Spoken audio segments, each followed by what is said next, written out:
আপনার কাছে এখন একটু জানতে চাইবো যে টিনেজারদের আরও কিছু প্রবলেম দেখা দেয় একটির পাশাপাশি, সেটা হচ্ছে তাদের অ্যালার্জিক বিভিন্ন প্রবলেম হয় বা অ্যালার্জিক অ্যাটাক হয়, সেটি সম্পর্কে একটু জানবো। টিনেজারদের অ্যালার্জির ক্ষেত্রে এটি প্রোডাক্ট থেকে যেমন হয়, ড্রাগ থেকেও হতে পারে, ডাস্ট থেকেও হতে পারে। প্রথমত ফুডের কথা বলি। ফুড অ্যালার্জি যখন হয়, যেমন সাধারণত ডাক, বিফ, প্রন, নাটস, এগুলো থেকে তাদের অ্যালার্জিগুলো হয় এবং এই অ্যালার্জিতে বডিতে যেমন র্যাশ আসে, ব্রিদিং ডিফিকাল্টিস দেখা দেয়, অনেক সময় কিন্তু এটি ভয়াবহ রূপে টাইপ 1 হাইপারসেন্সিটিভিটি হয়। এরপরে আসি যে প্রোডাক্ট, কারণ তারা তো প্রোডাক্ট বিভিন্ন রকম এক্সপেরিমেন্ট করতে পছন্দ করে, সেগুলো ফ্রেগ্রেন্স এবং ইনগ্রিডিয়েন্ট থেকেও অ্যালার্জি হয়। সেখানে দেখা যায় যে চোখ চুলকাচ্ছে, চোখ থেকে পানি পড়ছে, স্নিজিং হচ্ছে, র্যাশ তো হচ্ছে, অনেক সময় র্যাশটা ব্লিস্টারের মতো হয়ে যায়।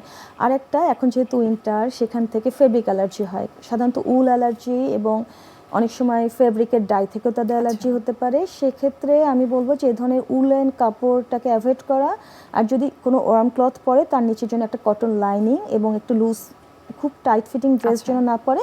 এতে শুধু অ্যালার্জি না, বডি অ্যাকনেও কিন্তু দেখা দেয়। অর্থাৎ যাদের সেন্সিটিভ স্কিন তাদেরকে এই বিষয়গুলো অবশ্যই মেনটেন করতে হবে। আমরা অনুষ্ঠানের একেবারে শেষ পর্যায়ে আপনাকে অসংখ্য ধন্যবাদ। কিশোরীদের স্কিন কেয়ার আসলে কেমন হওয়া উচিত এবং কী কী ধরনের সিরাম, কী কী ধরনের ক্লিনজার তারা ব্যবহার করবে সে সম্পর্কে একটা স্পষ্টত ধারণা আমাদেরকে দেওয়ার জন্য ধন্যবাদ আবার, এবং শুভকামনা রইল এনটিভির পক্ষ থেকে। ধন্যবাদ, অনেক ভালো লাগলো সকলের সাথে থাকতে পেরে। সুপ্রিয় দর্শক, এতক্ষণ আপনারা দেখছিলেন এনটিভি নিয়মিত স্বাস্থ্য বিষয়ক আয়োজন স্বাস্থ্য প্রতিদিন। এ পর্যায়ে আমরা দেখে নিচ্ছি আমাদের আগামী পর্বে কি থাকছে।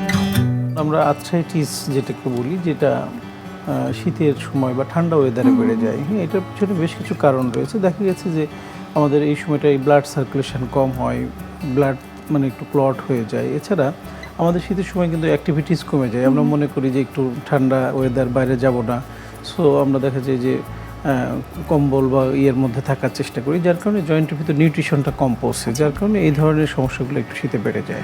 বিশ্বের যে কোনো প্রান্ত থেকে যে কোনো সময় এনটিভি জনপ্রিয় অনুষ্ঠান স্বাস্থ্য প্রতিদিন দেখতে আপনারা ভিজিট করতে পারেন আমাদের পূর্ণাঙ্গ পোর্টাল www.ntvbd.com এ।